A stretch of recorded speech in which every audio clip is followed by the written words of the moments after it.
Man, you already know it's your boy Hefe Bluntana, Big Hefe, man. You are not tuned in to the record pool. Shout out, this is the record pool. Let's do it. Move your body, move your body. Let the music take control. What's up, y'all? It's your girl Summertime Fine. It's your boy Chicago Realist. And we back with the record pool. So today we got Hefe Bluntana. Did I say it right? Bluntana. Bluntana. Almost got it right. Look, I'm getting close. But I want you to introduce yourself. Definitely tell the people who you is for sure. Nah, for sure. I go by the name of Hefe Bluntana. I'm an artist from Chicago, man. Been doing this for a little minute. Period. Going crazy. Y'all already know. So let's get into it. So where in Chicago you from? I'm originally like from Blue Island. I was born in Blue Island, Illinois. But I grew up in like the south suburbs area, like the 708 area. I grew up around the low end too, like around like 40th, 39th over there toward that area and shit. But I was more so like in the birds, hundreds air with, you know what I'm saying? Really air with the shit. So like when you start your journey with the music, like when you start, how long you been doing it? I ain't gonna lie, I really started this journey when I was like 7 years old, like putting raps on papers. Like I had my brother, he wrote my first rap for me and shit. So it's like he wrote down my first rap, graduated from elementary. But I really started taking this serious probably like 2-3 years ago when I was on house arrest though. Okay. So what's your favorite thing about doing music? My favorite thing about doing music is really like, I like really all of it. Like my favorite thing is really creating. Like when I'm in the studio, creating new vibes, creating new sounds, you know what I'm saying? Listening to beats, really like just vibing with the music and stuff like that. But I like doing shows. I like doing performances and stuff, and I like networking. So I think my favorite thing would be creating though, the creating of the music. For sure. Now, you real heavy on Instagram for sure. Oh, yeah, for Social sure. media, period. So I did want to ask though, you was talking about the house arrest thing, right? Yeah. Now, a while back, I know a lot of people was asking you. I know you already said it before, but just for the people like you, I remember for a while they was trying to figure out why you hit the jaw thing, right? Right. Right. You want to talk about like what happened with that as far as that? Man, I'm gonna tell you, that was really like some random ass shit. Yeah. Like, cause I was on house arrest for like 4.5 years. So I come in, I had to go really dress in and dress out at Stateville. So I was only gonna be there for like a day. Yeah. So what happened was it was this dude, he and man, I guess he must have had just lost his case or something. He must have lost his case, all type of stuff. So he was already in there talking to the CO and stuff. So they pulled me off the bus from Markham and stuff. I'm the last one coming in line. So the man come next to me and basically like he snaked me, you know what I'm saying? The man snuck me in the county. I had one handcuff on, the other handcuff off. The CO right here, dude, goofy. He was a clown. He wasn't trying to scare. He acting like he scared a buddy or something. But I had one handcuff on, the other handcuff off. Dude snaked me and stuff. The CO back up. He hit me like 2 more other times. And then that's when I came back. Oh damn, I'm under attack right now. Like a nigga, like I'm under attack. So I gotta really defend myself and stuff. So I instantly like tackle him and slam him inside the garage. Get the punching him and shit, and then the CO, they finally come in and pull me off of him. All this stuff on camera too is all documented on camera and everything. But oh wow, so that was just some random. yeah, it was really random. Like wow, he caught me with a good one, but like I said, dude was really like going through some like mental stuff going inside his head. He had just lost his case. You know, when you go to jail, stuff be like that sometimes. You got to be on your. Because I know they was. I remember I've seen a few of your lives. Everybody was trying to figure out what had happened, what was going on. So okay. Yeah, if you notice, like when I was on live, I couldn't even barely talk on the Yeah, live. Like, for sure. I'm on there like jaw wide up and stuff, not even pronouncing my words right and stuff. And then actually I made some music inside the studio with my mouth wired like that. I remember that. Yeah, for sure. So did you feel like you was on your Kanye West, type of thing when you was on it? I felt like, hey, listen, I felt like I was on my Yeezy, Kanye West, Through the Wire. I actually did a remix to Through the Wire when I did that. Like I did a remix to his song. Shout out Kanye West for sure. For sure. So what? Because you did a video, whatever that I actually liked. What it was in the store when you was in the store, and you had on that coat and everything like that. So tell me how that got started. Because of course, clearly it's a difficult time. You trying to rap and got if your I'm mouth. talking about the Be Mistake, like, oh, okay. I think I know what you're talking about, the Fleet Club stuff. I was inside Fleet Club. Nah, it wasn't really like as difficult. Like, of course, my mouth was still in pain. Like, I was still hurting stuff, but I was taking like a lot of medication and stuff. Like, I was taking these big old 800 ibuprofen pills and taking like all type of little pain medication. So before that, I was just really more so worried about getting my music out there, getting the videos out there, because I'm fresh off house arrest. So it's like, Yeah. when you fresh off house arrest, you know, you want to like just do everything that you couldn't do when you was on house arrest. So I'm like just excited to be shooting videos. You know what I'm saying? Shout out to Fleet Club. He was up there rocking with me. sure. He gave me the opportunity to be able to shoot the video inside his store.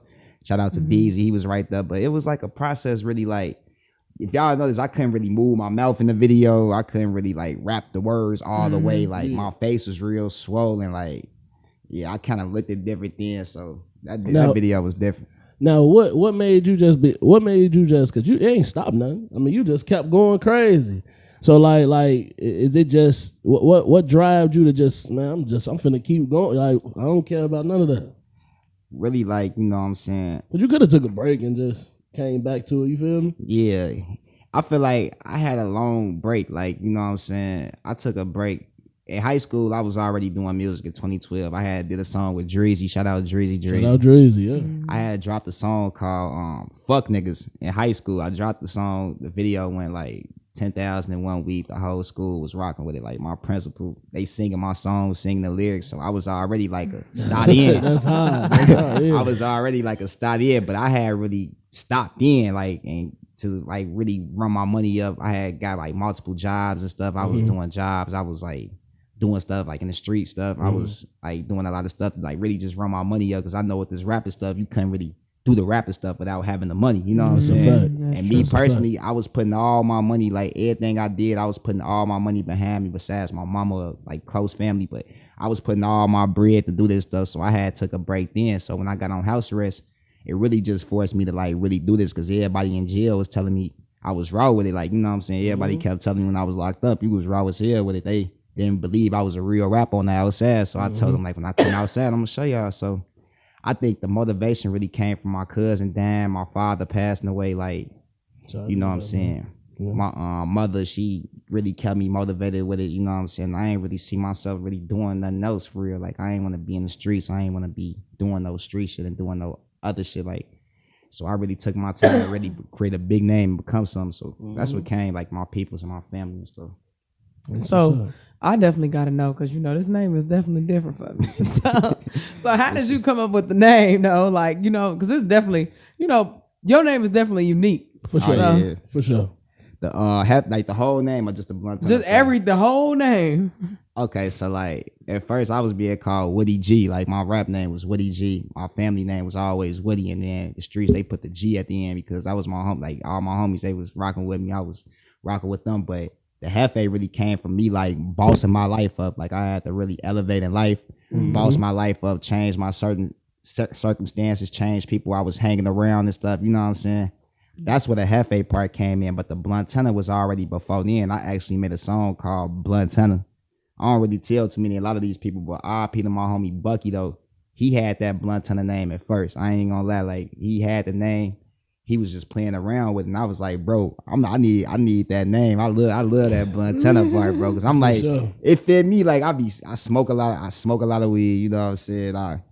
I feel like it fit me, so he ended up was like, "Oh yeah, you can have a name and stuff," and then he ended up dying. So it was like, Peter Bucky, and I had the Blunt Tenor, made a song called Blunt Tenor, and then once I had came out with the Hefe, I was like, I might as well put it together, like, you know what I'm saying, some type of way, and that's when it hit my head, like Hefe Blunt Tenor, and I was like, for sure.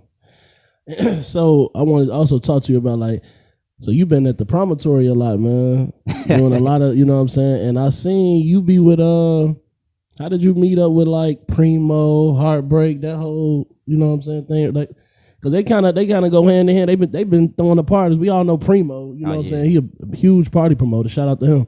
So like, how you link up with them? I think with Primo, Heartbreaker, like I met up with Primo. He was probably like the first person I met, but it was Clubhouse though. Like it's this app called Clubhouse. I don't know if y'all know about it, but I came on there like during the pandemic and stuff when I was on house arrest. When we all was on there, so we weren't really doing nothing. My boy Primo basically told me like shit. He like I be throwing parties. You know, it be real lit outside. Like I don't just do it on Clubhouse because we used to have like a lot of women inside these rooms on Clubhouse. Like we was some of the originators on there that was doing it. So we used to already have a lot of women inside the rooms and stuff. So when I ended up getting out the band, Primo was like one of the first person when I came outside to show me love. You know what I'm saying? Like really show me some love. Heartbreaker was that too. Shout out my boy Keith. But me and my cousin D, that's actually my producer, like my producer. We actually went up there for the first time, you know what I'm saying? I had a couple of my peoples with me. It was a little iffy, but Primo definitely showed me some love. But all of them, I met them on Clubhouse stuff. That's the crazy part. So what do you like? You know, you've been doing music for a while and everything. So what do you want to get out of this? Like, what's your end goal? Like, what's your main goal to be doing this music? I think like my main goal is to really like motivate others, you know what I'm saying? Be able to take care of my family, of course, and to be able to, you know what I'm saying, do this as like a real type of, you know what I'm saying, movement, like something that's, but like the positive, because I know a lot of people be speaking a lot of negative and sad they music, and they telling a lot of people to do the wrong stuff in life, you know what I'm saying? So my purpose is to really like become very like large with it, like to get my name more out there than what it already is, and do something positive for like the kids and the youth that's coming up, so we could change the narrative around what's going on, because not even just Chicago, the suburbs, out of states, like it's a lot of stuff, a lot of wickedness going on inside the industry and stuff, and the people not really pushing enough positive no more. So I think my biggest thing is to really change the world and change society and change how people view certain things. That's dope. For sure. So I know you've been seeing stuff that's been going on. I mean, the juke mix has been going crazy, right? The females in Chicago been really going nuts. You know what I'm saying? How you feel about that? Like you choosing, you rather, I ain't saying that like it gotta be separate, but like you rather the drill, you think the drill still on top, or is it the juke music kind of overpowering the drill right now? I think for Chicago, Yeah. the juke music is kind of overpowering the drill right now for sure in Chicago. Like even going around, you know, they got the little sturdy music, they getting sturdy and For stuff. sure. Lil Uzi got the little hip rocking music and stuff. Yeah. So I think like for Chicago, it's kind of overpowering the drill, but as a whole, like in the industry, I think it's still 50-50, because you know you got people that still like multi-million-dollar people that still sounding like giving these kids tons of money to promote the drill and promote the killing that's going on inside the street. So I really believe it's 50-50, because it's still marketable with the drill, and you can't really blame the kids that's doing it, because they trying to make it out just like I was, you know what I'm saying? So you know, just with that alone, you know what I'm saying? How would you describe your sound? Because you know, a lot of people. Do you feel like you've even like came up with your sound? Like you know, like this my sound, this my lane type of thing, or you still like working on that, or it's like nah, this my sound. Like I know what I'm got. For a while, I was still working on it, but I think probably just like a few months ago, maybe a year ago, I finally officially came with like my sound, you know what I'm saying? Found like my sound and stuff. And how I describe my sound is more so like real, it's more so pain. I make songs for the ladies, like I have a versatile style, and I can make like the hard music for the streets and stuff, like people that everybody in the streets can relate to and stuff. But I think more so I have like an orthodox type of style, you know what I'm saying? They go all over the place sometimes, but I make it all make sense, if you get what I'm saying. Yeah, No, for sure. And I was gonna ask, well, I got two questions for you, right? I seen you got a few features. I wanted to talk. How did you link up with Hands, man? Hands, shout out to bro, shout out to Hands. Hey, shout How y'all make that happen? Hey, shout out my boy Hands Honcho, man. How I got out with WAP. I've been doing Hands for a minute. You know, Hands got like a little notorious name in the streets and inside the industry and stuff. It's a lot of people that know Hands. So, but me and Hands been knowing each other for a while. You know what I'm saying? He from the low end community too. Okay. I knew people that knew of Hands already. Hands knew me from already doing music and stuff. So I think me and him was just linked up on that. On like really like him rocking with the music, him rocking with the energy and stuff. And once he came out of jail, you know what I'm saying, I was really supporting him back, and we showed love to each other. So I look at bro like a brother, like, you know, it's like a brother to me. So been knowing him for a little minute for sure. That's hard. So what would be your dream feature though? Like what I ain't gonna put it like dream, but like what would be your, you know what I'm saying, what feature that you want or maybe working on? A feature that I really want right now as we speak, shit, I want to do a song with Drake. You know what I'm saying? My boy Drake. Like, I look at that, like, I always look at like him being like that innovative for a person's career, because I know he be doing songs with a lot of new artists that he feel like that's hype, but I rock with Drake music, you know what I'm saying? That's one of my artists that's in my top 10 and on this rapper stuff. So I think like that feature had to be like Drake or something. For sure. So when you come, you know what I'm saying, when you get them features and stuff like that, like when you working with other people, because you know sometimes they talk about, you know, it's a lot of hating in Chicago and things like that, and working with different people, it's you know, you ain't never knowing what people on, you know what I'm saying? So how you feel about that? Because you know, they go hand in hand. I mean, some people like, no, I don't know about working with Buddy. I don't know him, you know, so what you feel about that?